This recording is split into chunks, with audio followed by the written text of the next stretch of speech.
Okay, welcome everybody. Here we are again, Hotel Barracuda. It's Tuesday morning, Expat Club. I'm Ron Carson, as you know. It's my job to interview our speaker, and today we've got Claes. Like first class. First class, okay. Claes Staffansson, talking about moose hunting. Very interesting. Just as an aside, he's now known within our group as Mr. Moose. Right, so excellent. Thank you very much. But very interesting. Lots of questions after. But you started by saying it's going to be controversial for some. Why did you start like that? Well, a lot of people, they don't think it's right to hunt. They have an opinion, but most people, they don't really know what it is.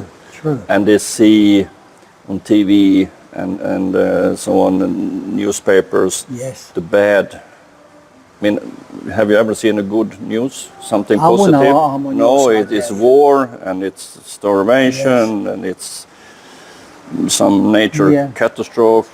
Yeah. But you never hear the good things. Yeah, okay. So. And the veganism and that starts to grow, and they see animals in the slaughterhouse. And they feel sorry for them, and they only live and they to don't give us understand food. what's going on and everything. Yeah, no, I agree. So for some people it's controversial and they don't like it, but it is what it is. It is what it is. Right? Okay, and but you start off by saying you let everybody know your kill rate. You shot 38 moose yourself over your period, is that right? Yeah. And I've been hunting. I started moose hunting when I must have been 21. And I'm 68 now, so 47 years. That's a good tally, good tally. But you mentioned that it's not easy to hunt now, is that right? No, you mean easy to hunt moose? Easy to hunt moose, because Claes had just come back from hunting and he was sending me all pictures. I found it fascinating, I'll be truthful. But you mentioned that it's there's rights to public nature there, and it's not so easy to hunt. We have this right to public access to the nature, and you can hike, you can bike, you can put up a tent for a few days without permission. You can make a fire if you're careful.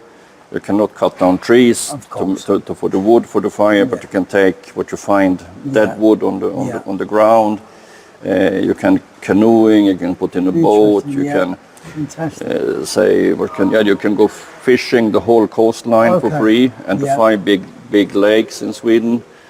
But if you want to go fishing elsewhere, you need a certain permission there. You buy a license for that lake or that area. And if you want to hunt, then there is a process you have to go through first. With a hunting exam, you have to do a test. You have to. So you've qualified to be Mr. Moose. Yes. Interesting, eh? Yeah. I just thought that was a name, but now I'm impressed. Okay, but then you also started talking about the importance of safety when you go hunting. It is important, is that right? It's very important how you handle your gun, your rifle. You have to be careful, and it's to your hunting friends, of course, your own safety. You don't want to shoot yourself or someone else. It's true. And when you're aiming at something, the goal is to kill it. So you don't aim at the person or just some random thing. And before you pull the trigger, you should be 100% sure that this will be a good shot. Specific kill shot. Yeah, you don't want to wound any animal. Sooner or later you will do it if you hunt a lot. Yeah, by accident. Yeah, but it's not something you want to do. So safety is the most important. Interesting. For many reasons. Yeah, and then you spoke about somewhere to hunt, looking for somewhere in particular to hunt. Yeah. Owning a land or the right to hunt come with owning a land. If you have, say, most land in Sweden is private owned. Farmers or someone have bought a piece of forest, so then you have the right to hunt. But if you don't own your own land, Right. you can lease an area, or be a part. You can lease a smaller area and be a part of a hunting team, like I am. But I hunt on my uncle's land, so I hunt for free now. So interesting. Yeah, it's in the family. So Nice. yeah. So you're a family of moose. Yeah, my dad was hunting moose, and my uncle is doing it now, and my brother-in-law, one of my brother-in-laws, hunting. So No, incredible. See, lots of hunters. as someone that comes from London and Sydney, Yeah. I've been brought up in Sydney. It's just incredible.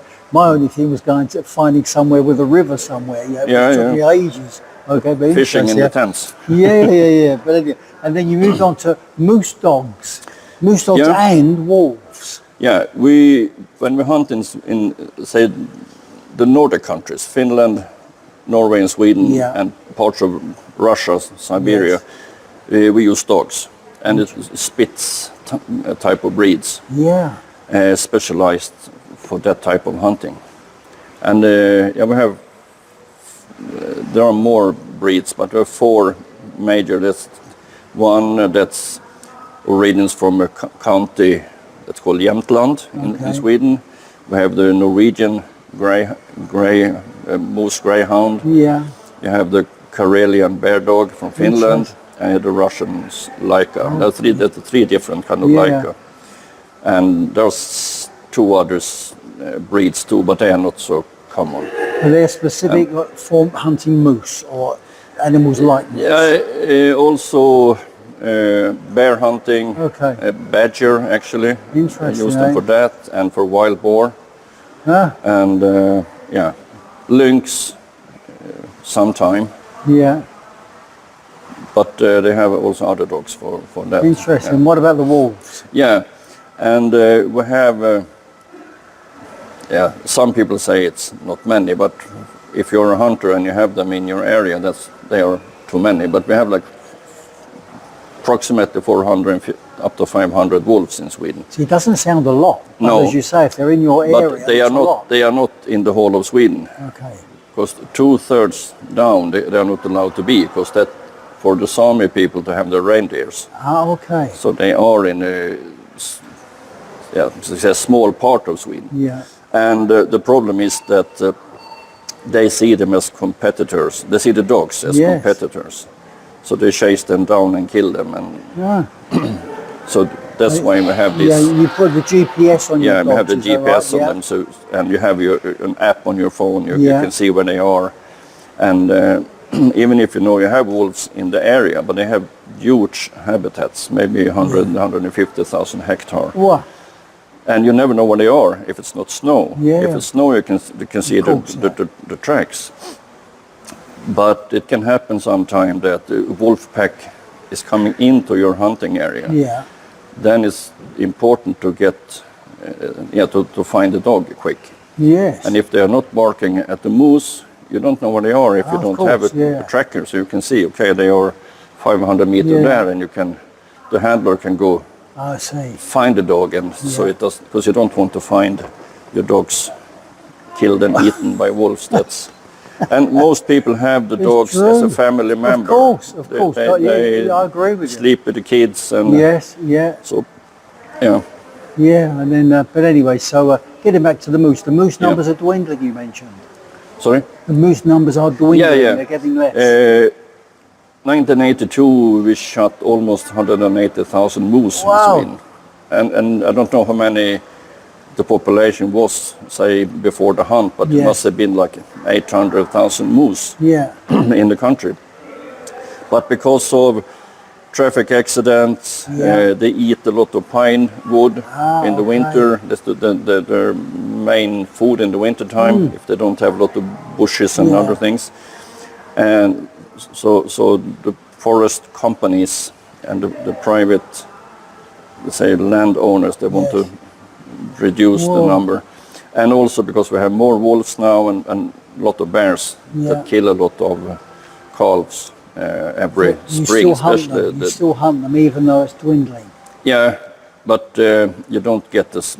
I mean, you have a license for the area you're hunting, and that license gets smaller and smaller. Okay, the area gets smaller and the number of moose that you can kill gets smaller as well, or? Yeah. So, I mean, where I hunted before, they had like 10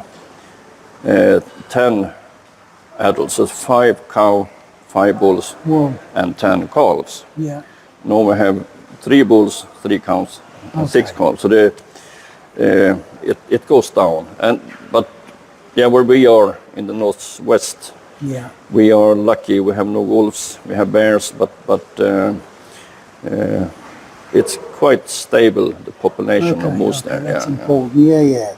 Right, and then one thing I found interesting, that when you go out, you get points for the antlers, is that right? The size of the antlers on the kill. If you're lucky to get a big bull, Yeah. you can go to a person that have the permission to count, and they see the size of the antler, Yes. how many spikes there are, And the span. the span and the height, and each spike, the length of the spike, and you put that together and see how many points. And if it's over 300 points, it's a gold. I think over 200, Is that right? 250 is a silver, and bronze. And then you can purchase little medal and Oh, hang good. on And the you've got a trophy. medal, is that right? I haven't done my horn yet, okay. no, or my antler. I must do it now, but I have calculated it myself, Yes. and it looks like it will be silver. Because this is the one you were talking about. I've got it written down here. Yeah. 40 years of hunting, and you finally got your, what I will call your big bull, is that right? I mean, 47 actually. That's a long wait for a big bull.